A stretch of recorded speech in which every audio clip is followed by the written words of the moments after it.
ሱረቱ ቲን።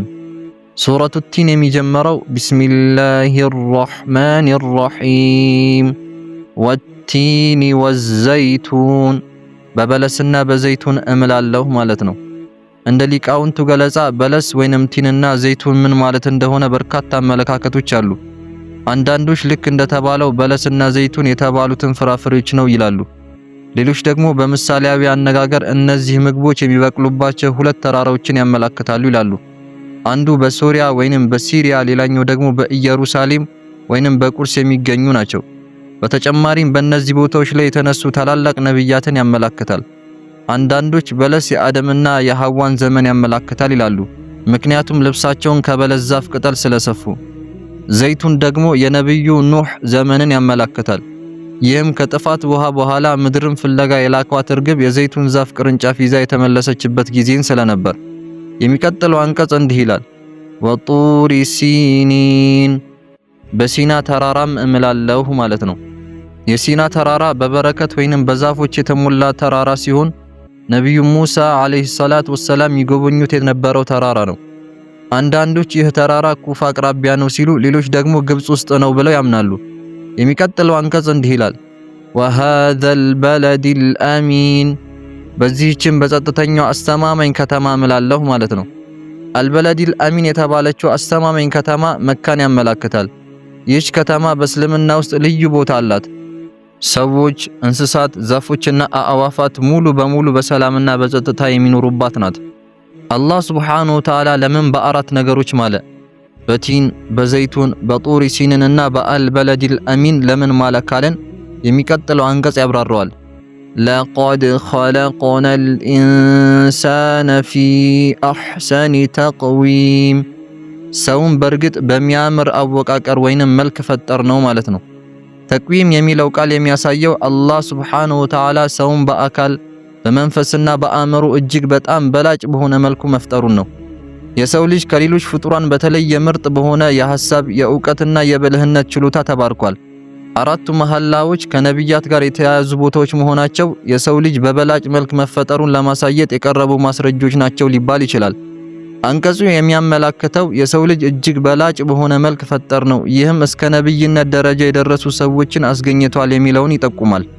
የሚቀጥለው አንቀጽ ثم رددناه أسفل سافلين፣ ከዚያም ከፊሉን ከዝቅተኞች ሁሉ በታች አድርገን መለስ ነው ማለት ነው። አላህ ለሰው ልጅ እጅግ ወደ ላቀ ፍጹምነት የመድረስ አቅምን ሰጥቶታል። ነገር ግን ይሄው ሰው እነዚህን ችሎታዎቹን ተጠቅሞ ከእውነት መንገድ በማፈንገጥ ስግብግብ፣ ራስ ወዳድ፣ በፍትወት የተመራና ቀንደኛ ምቀኛ በመሆን እጅግ ጥልቅ ወደ ሆነ ዝቅተኛ ደረጃ ይወርዳል። እንዲያውም ከእንስሳ በታች ይሆናል። አንዳንዶች አስፈለ ሳፊሊን ማለት በገሃነም ውስጥ ካሉ ደረጃዎች ሁሉ ዝቅተኛው ነው ይላሉ። إلا الذين آمنوا وعملوا الصالحات فلهم أجر غير ممنون። ግን እነዚያ ያመኑና መልካም ስራዎችን የሰሩ ሲቀሩ ለነሱ የማይቋረጥ ወይንም ተከታታይ ምንዳ አላቸው ማለት ነው። ይህ አንቀጽ የሚያሳየው በአላህ አምነው ህይወታቸውን በመልካም ስራና በተቅዋ የቀረጹና አላህ በፈጠረላቸው በዚያ በላጭ መልክ የጸኑ እነሱ የማይቋረጥ ምንዳ የሚገባቸው መሆኑን ነው። የሚቀጥለው አንቀጽ እንዲህ ይላል፣ ፈማ ዩከዚቡከ ባዕዱ ቢዲን፣ ታዲያ ከዚህ በኋላ በትንሣኤ ቀን እንድታስተባብል የሚያደርግህ ምንድን ነው ማለት ነው። አላህ ሱብሓነሁ ወተዓላ እያለ ያለው የሰው ልጅ በበላጭ መልክ መፈጠሩን ካወቅክ በኋላ አንተ ግን በስነ ምግባር መበላሸትን ወይንም ደግሞ ማመንንና መልካም መስራትን ከመረጥክ በትንሣኤ ቀን አልጠየቅም ብለህ ታስባለህን? ሁለቱም እኩል ናቸው ብለህ ታምናለህን? በዚህም ዓለም ቢሆን ለፈጸሙት ወንጀል ይጠየቃሉ እያለን ነው። የሚቀጥለው አንቀጽ እንዲህ ይላል፣ አለይሰ አላሁ ቢአሕከሚል ሓኪሚን፣ አላህ ከፈራጆች ሁሉ በላጭ ፈራጅ አይደለምን? ነው ማለት ነው። በዚህ ዓለም ውስጥ በደል ሲደርስብህ ዳኛ ወይንም ፍትህ የሚሰጥህ አካል ትጠብቃለህ። ታዲያ ስለ አላህስ ምን ታስባለህ? አላህ ከዳኞች ሁሉ በላጭ አይደለምን? እያለን ነው። ይህ ሱራ በጣም ውብ በመሆኑ በብዙ መንገዶች ሊተረጎም ይችላል። አንዱ አላህ የተወሰኑ ታላላቅ ነብያት በነበሩባቸው አራት ልዩ ቦታዎች መማሉ ነው። እነዚህ ነብያት የሰው ልጅ በበላጭ መልክ መፈጠሩን የሚያሳዩ ምስክሮችና ማስረጃዎች ናቸው። የሰው ልጅ የነብያትን አርአያ በመከተል ከመላእክት በላይ ወደ መሆን ከፍተኛ ደረጃ የመድረስ አቅም አለው።